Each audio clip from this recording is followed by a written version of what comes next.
All right, folks, welcome back. So, over the weekend, I got a new phone.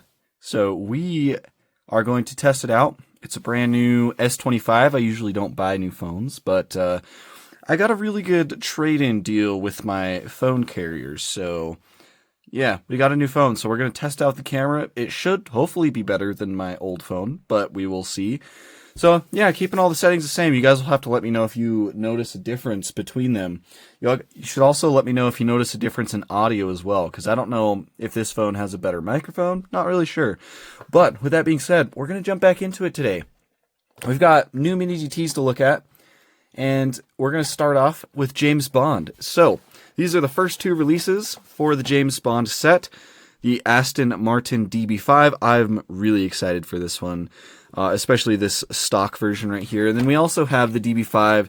This is the one from Goldfinger. It's got all the gadgets and stuff. So Thunderball, Goldfinger, we're going to take a look at both of them. At first, I wasn't sure if I really wanted to open the ones that have the gadgets on them, because the pieces look really fragile, but I've decided I'm just going to go ahead and open them. So we will get both of these cracked open and take a look at them. All right, there we go. So let's go ahead and start off with the stock version right here. I think that one is probably better. So we'll take the plastic off right here. There's the box. Just get rid of this plastic as well. So, since this is the first time we are looking at these, I guess I'll explain what they're doing with, kind of what they're doing with the set. So, Glenn Chow, the director of Mini DT, is a big James Bond fan, and this is kind of like a passion project for him. So he has partnered up with the studio that owns the rights to James Bond and Aston Martin and all the other car manufacturers that are from these films, and he has gotten permission. He's done a bunch of research with them, and this is the end result. So each particular car that is released is going to have a few different blister versions. And all of these 007 cars only come in blisters, but they're all going to have a few different blister versions per casting. So, like, even though there's a couple different versions of the DB5, we'll just call this just the regular DB5. So this is going to have, I think there's 3 or 4 different card art versions for these. And these are all real movie posters, and there's a bunch of different languages. So I have the 2 English versions right here.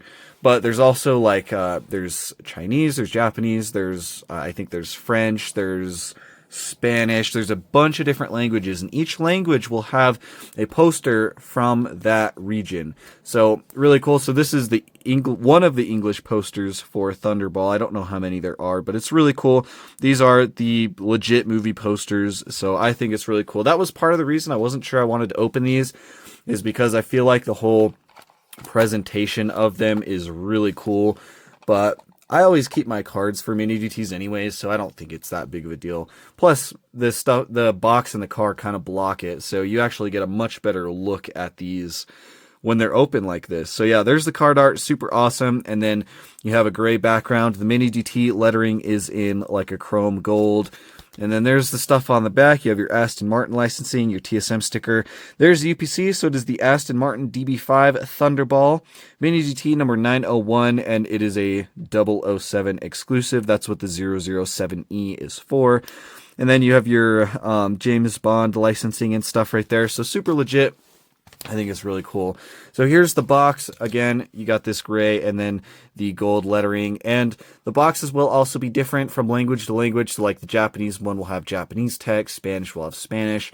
So very cool. Again, number 901, all of this text is chrome gold, so really cool. And then there's all the info on the back as well. So the Aston Martin DB5 is an awesome car. One of my favorite Aston Martins. It is just a classic. And I think Mini GT did a phenomenal job with this. I've seen a lot of pictures and whatnot of these. But yeah, looking at it in person for the first time, it is really cool.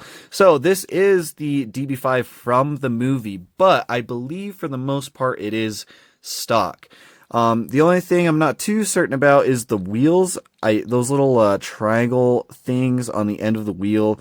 I don't know if those are on the real car. We'll probably put some photos up. In fact, we'll put some photos up right now of the real DB5 so we can kind of compare and contrast. But as far as the car goes, it looks pretty stock to me, and it looks like it's pretty accurate. Obviously, we'll be seeing the picture right next to it right now, so we can kind of have a closer look, be able to tell a little bit better. But yeah, I think it looks pretty dang good. So with the wheels, you have this really nice, accurate, like lace spoke wheel. These are done in chrome. The tires look really nice. They're actually kind of rounded, so they look like they're inflated, and you have some nice tire tread detailing. You can see a little bit of that tread on the sidewall. I think it looks really good on the back ones as well. Really nice silver paint on this one. Nice metallic silver. Of course, this is, I believe this is an OEM Aston Martin color code for this car, so it's cool. And the mirrors are on the hood right here, on the side of the hood. They look really nice. I believe, yes, they are rubber. So that is nice. On the hood right here, you have a little air scoop. You got your Aston Martin badge right in the middle right there. The headlights look pretty good. Clear acrylic, looks nice. And then looks like a little bit of little fog lights below that as well. You've got the front license plate, which this is the license plate from the James Bond movie. But the front grille looks really nice, kind of done in chrome with some black detailing in there. The whole front bumper is chromed out. Overall, I think it looks really good. And you probably have some details down here as well. I don't know exactly what these are for. I don't know if those are vents or just part of the bumper or what. I do have a little bit of like excess black paint or something on the bottom of the license plate, so that's kind of weird. But yeah, overall the front view looks really good. You've got some venting right there, at least I'd imagine that's venting. The paint is really nice. You've got a clear coat over it. It just looks super clean. Interior of the car is just going to be black, but you have some nice silver trim going around the windows. Just super clean looking. On the back right here, you've got some detailing in the metal, embossed in the metal right there on this back hatch. You've got the back part of the cabin right there in black as well. Taillights are not acrylic on this one. They are just painted, but I think that's okay with how small they are. You've got orange on the top, red in the middle, and then like silver on the bottom. I'm sure that's for the reverse light. And then a couple reflectors or blinkers down here as well. And then, of course, the James Bond license plate. And then you've got this little silver part right here. I don't really know what that's for. And then GB right there, I don't know what that stands for. Maybe that stands for Great Britain. I'm not really sure. But chrome back bumper as well. And then you have some exhaust pipes coming out from below the car, done in chrome. They look really well. You even have a couple little holes molded into the ends of them, which is nice. A little bit of like spare tire detail down there. I think that's what that is. And then some decent detail on the bottom. And it does tell you that it is an Aston Martin used under license. It doesn't tell you that it's a DB5. It just says Aston Martin. So kind of interesting on that. But yeah, overall, I think this car looks amazing. We're going to get a lot more colors of this car that aren't the James Bond versions. So we are going to get a lot more stock versions of this car that aren't related to James Bond. But I feel like this one's close enough to stock that it's fine that we call this one a stock DB5. So there's that one. Really cool. Love it. Let's go ahead and take a look at the ones with the one with the gadgets. Go ahead and get rid of... Oh, that's interesting. It comes in like a little clamshell. So we'll carefully take that out. Stick that over there. Here's the box. One thing I did notice about this is my box is really scuffed up. I don't know how this happened, but it got really scuffed up and scratched up. I don't really like that, but this one is from Goldfinger. You've got the little silhouette of the car. Again, chrome gold lettering. This is number 900. There's all the info on the back, your Aston Martin licensing and your 007 licensing. Got the 007 on the side right there in chrome gold, and then Mini GT. And then here is the artwork on this one. Again, I imagine this is the English poster for the Goldfinger movie. So very cool. I think it's awesome. Looks awesome. There's the back. Same stuff as the last one. Let's go ahead and take a look at this one. So just to warn you guys, I've never actually seen any of the James Bond movies. I definitely think I'm going to watch them now that Mini GT is kind of making these cars. But yeah, I've never seen the movies, so I don't really know what any of these gadgets are. Have no idea what they do. But yeah, they are here, and they look pretty good. So you've got this thing coming out of the wheel right there. That little triangle piece that I was telling you about, and it does spin with the wheel like that, so kind of cool. It's only on this one wheel, though. It's not coming out of any of the other ones. But then these parts that on the back and front bumper are both extended. Again, don't really know what they are for, but they are there. And yeah, there's the ones on the front. And then aside from that, I believe the only difference is this part that's coming out of the back hatch. So that little part that was embossed on this one is actually sticking up on this one.